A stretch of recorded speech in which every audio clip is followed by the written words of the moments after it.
Hello दोस्तों, आपका स्वागत करता हूँ आपके अपने यूट्यूब चैनल लर्निंग टू अंकित पर। तो बताइए कैसे हैं आप? आई होप आप सब अच्छे होंगे। साथियों, आपके लिए लेकर हम आए हैं निबंध। निबंध लेखन जो कि आपके पेपर में हर बार 10 नंबर में आता है, इसलिए आपको हम सोचे कि निबंध लिखाना ज़रूरी है। आज हम आपको पढ़ाएँगे पर्यावरण प्रदूषण का कारण और निवारण, कि यह कैसे फैलता है, इसके क्या कारण हैं और निवारण इससे किससे बचाया जा सकता है। तो आइए अब हम अपने टाइम को बर्बाद ना करते हुए सर्वप्रथम पर्यावरण का अर्थ को हम आपको समझाने का प्रयास करते हैं। यहाँ पर है पर्यावरण शब्द का अर्थ है हमारे चारों ओर रहने वाले जैविक तथा अजैविक घटकों के समावेश को पर्यावरण कहते हैं। यानी कि हमारे यहाँ के जो चारों तरफ दिखाई देता है और जैविक अथवा अजैविक जो प्रत्यक्ष रूप से दिखाई दे, उसी को हम पर्यावरण कहते हैं। आपके यहाँ पे जो कुछ दिख रहा है वो सभी पर्यावरण है साथियों। अब पर्यावरण में दूषक पदार्थों के प्रवेश के कारण प्राकृतिक संतुलन में पैदा होने वाली स्थिति को ही पर्यावरण प्रदूषण कहते हैं। यानी कि जिसमें दूषक पदार्थ उत्पन्न होता है उसी को हम क्या कहते हैं? पर्यावरण कहते हैं। अब देखिए पर्यावरण के प्रकार, पर्यावरण प्रमुख 3 प्रकार के हैं जैसे वायु प्रदूषण, जल प्रदूषण, ध्वनि प्रदूषण। वैसे पर्यावरण के प्रकार तो अनेकों हैं, अब वायु प्रदूषण, जल प्रदूषण, ध्वनि प्रदूषण ऐसे अनेकों हो सकते हैं, लेकिन यहाँ पे 3 मुख्य हैं, इसे हम 3 को बारे में देखते हैं। अब वायु प्रदूषण किसे कहते हैं? जिसके जैसे ऑक्सीजन है ना, वो अपना वायु है, उसमें क्या प्रदूषण है? तो वहाँ पे अनेकों हवाओं के साथ गंदगी देखिए आप कहीं पे गंदगी फैली हुई है, वहाँ पे अगर हवा चली तो वहाँ से मैल जो होता है गंदा हवा होता है यानी कि गंदी बदबू होती है, वह अपने हवा अपने साथ लेकर चली आती है। तो कुछ गंध सा लगता है ना, तो इसे वायु प्रदूषण कहते हैं यानी कि गंदे स्थान से गुजरती हुई वायु को हम कहेंगे गंदा है।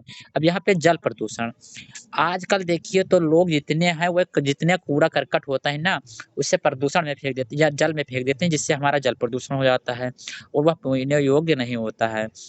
ध्वनि प्रदूषण, तो आजकल देखिए बहुत दूर-दूर यानी कि शादी-ब्याह ब्याह या शादी-ब्याह होता है तो वहाँ पे खूब तेज़ी से ध्वनि वाला यंत्र जैसे डीजे लोग कहते हैं ना, इसे बजाते हैं, इससे ध्वनि प्रदूषण होता है। साथियों ध्वनि प्रदूषण बहुत आजकल फैल रहा है और वायु प्रदूषण, जल प्रदूषण इसी को आपको लिखना है।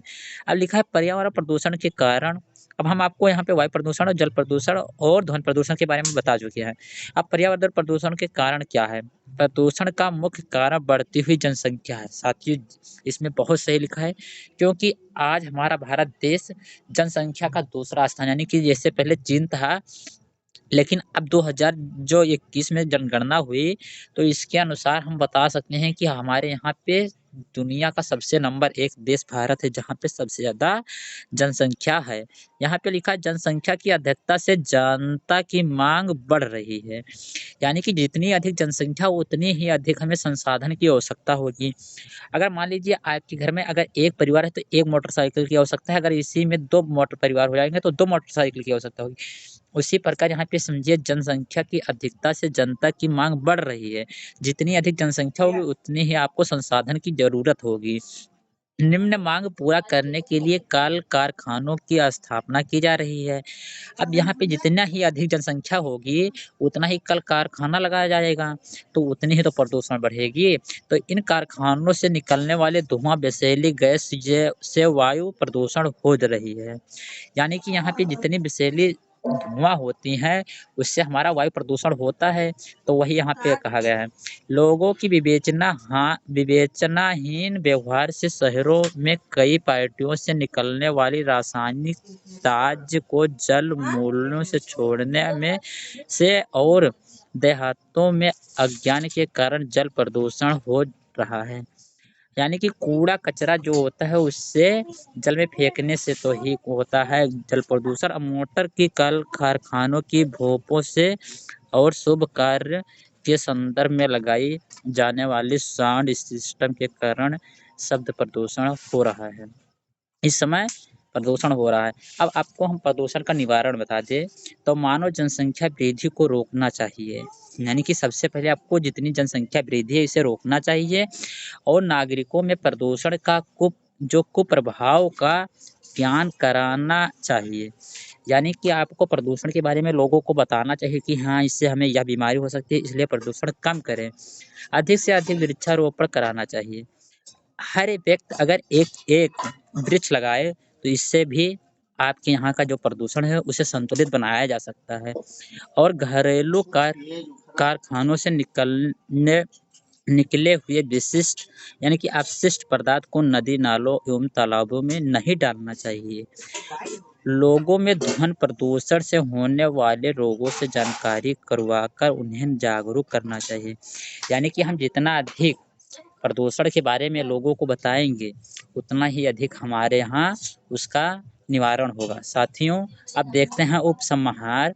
उपसंहार में आपको क्या लिखना है? यानी कि जितना प्रदूषण के बारे में निचोड़ होता है, उसे आप उपसंहार में लिखेंगे। वर्तमान समय में पर्यावरण प्रदूषण जनजीवन के लिए एक गंभीर समस्या है। क्योंकि साथियों यहाँ पे जनजीवन यानी कि लोगों और जीवन जितने लोग हैं यहाँ पे जीवधारी, उनके सबके लिए यहाँ पे जो है गंभीर समस्या है। इसलिए आज पर्यावरण की रक्षा हर एक नागरिक का कर्तव्य है। यानी कि जितने नागरिक हैं, वह यहाँ पे उनका सभी का, एक ही व्यक्ति का ना, सभी का यहाँ पे कर्तव्य है कि हाँ, वो पर्यावरण पे ध्यान दें और पर्यावरण प्रदूषण को होने से रोकें। हर एक को पर्यावरण की रक्षा का सब महत्व समझाना तथा यथासाध्य पेड़-पौधों को लगाने प्रेरित करना चाहिए, तभी हम भविष्य में संभव होने वाले भयंकर दुष्परिणामों से बच सकते हैं। तो साथियों, अगर आपको प्रदूषण से बचना है तो आपको वहाँ पे अधिक से अधिक वृक्ष लगाना है, इसलिए आप यहाँ प्रदूषण से बचेंगे और लोगों को आज ही प्रण कर लीजिए कि हाँ, हम बताएँगे कि प्रदूषण से बचने के लिए आपको अधिक से अधिक वृक्ष लगाना है। तो साथियों, अब हम मिलते हैं अगले वीडियो में। थोड़ा-सा हमें ये बता दीजिएगा कि कमेंट बॉक्स में हमें यह बताइएगा कि हमारा वीडियो आपको कैसा लग रहा है? हमारा वीडियो आपको कैसा लग रहा है? अगर अच्छा लग रहा है, तो इसे लाइक करना और दोस्तों तक ज़रूर भेजना। दोस्तों तो ज़रूर भेजना।